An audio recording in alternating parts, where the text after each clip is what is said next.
And again, I'm sorry, I lost your voice in the transmission about who did or didn't authorize and what we should or shouldn't condemn. All I can do is repeat my view that there were awful, sadistic, gratuitous behaviors perpetrated at Abu Ghraib, which I do not believe were part of American or military policy. Their perpetrators should be punished.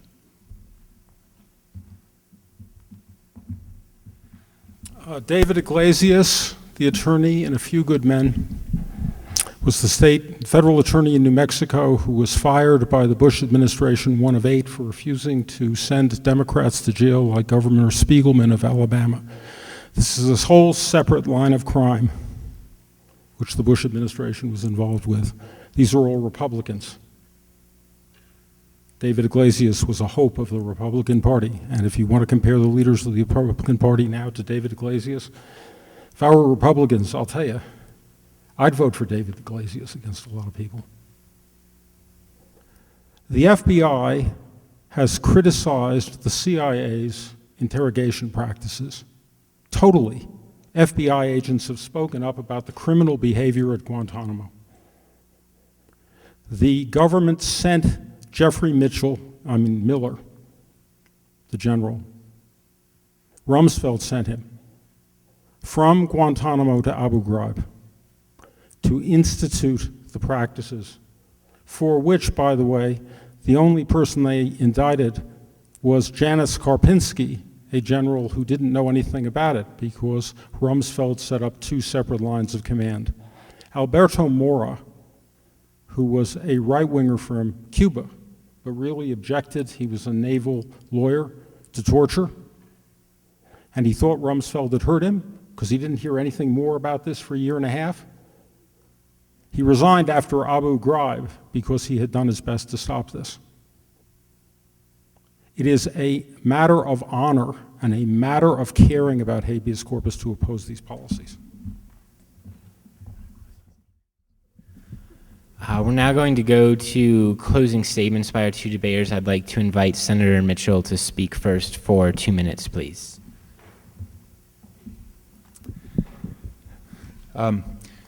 Thank you for letting me participate in this discussion tonight. Thank you, John, for the invitation, and Professor Gilbert for the patience with my limited background. Thank you for your patience with my limited background in the area. In lieu of a closing statement, I think we've covered the ground. You know what he thinks, you know what I think. I do need to respond specifically and by implication more broadly to his last point about there is a real story about who authorized what happened at Abu Ghraib, and it was a back communication. You know what, it's true that Pacifica Radio and the Huffington Post and other special communications on the left have the real story that the Washington Post and the New York Times and ABC and NBC and CBS have all missed, because we know they were so favorable to the Bush administration that they never would have chased a story like this, and it never would have been broadcast and disseminated broadly. It's possible that that's the case, but I kind of doubt it. I think those are accusations. I think those are rumors. I think those are comforting conspiracies on the left, as there are comforting conspiracies on the right. And when I say comforting, I mean a pleasure for their partisans to indulge in. But I haven't noticed the national broadcast media or print media exactly being friendly to George Bush or Dick Cheney or Donald Rumsfeld, and I suspect if those stories were confirmed or even reasonably colorable,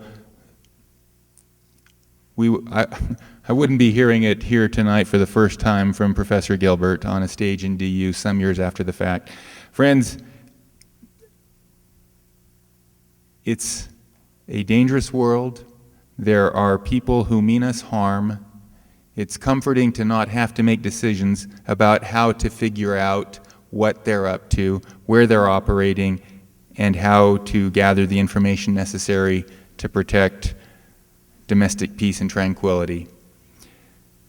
Where people cross clear legal lines, there should be legal accountability. Where people make tough decisions, doing the best they can, God have mercy on their exercise of their responsibility. Thank you.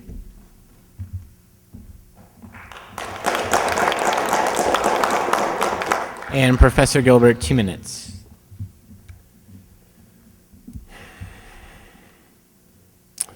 Senator Mitchell has tried with great determination to defend the prevailing policies as the acts of people driven to desperation by 9/11. There is a small element of truth in this. One way to see that the first argument he made in his closing statement is a mistake is that they have kept all of this secret. Scholars, the FBI,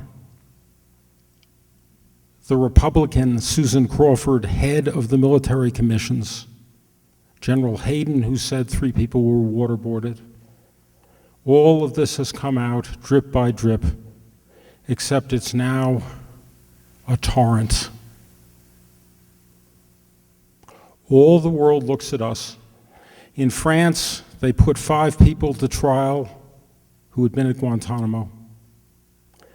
And the French appeals court threw out the convictions because torture is not acceptable in France.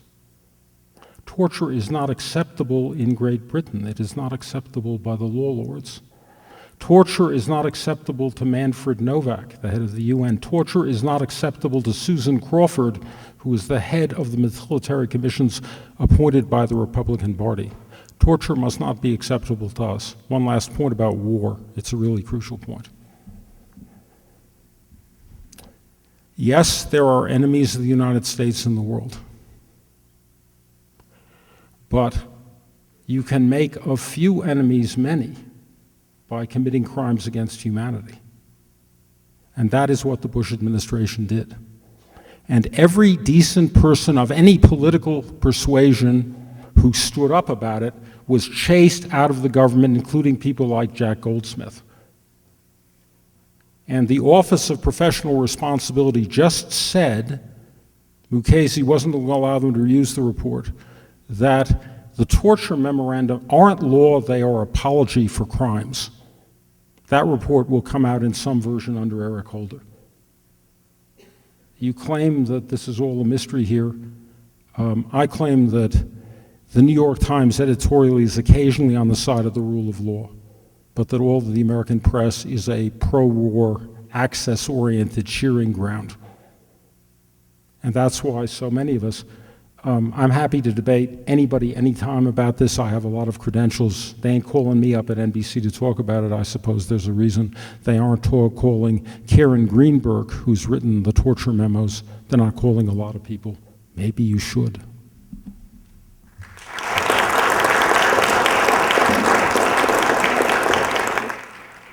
Thank you to both of our debaters tonight. Now, one thing we would like to do is kind of a final vote, similar along the lines we did earlier. So if at this point you do believe that Condoleezza Rice should stand trial for war crimes, please raise your hand.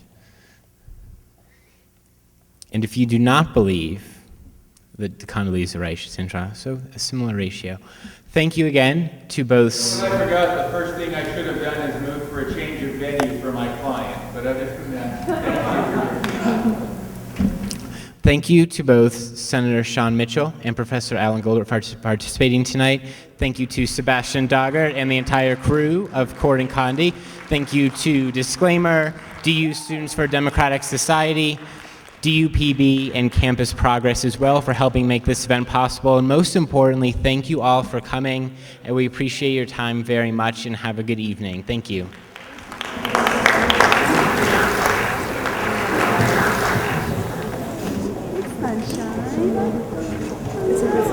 Sunshine. I love it.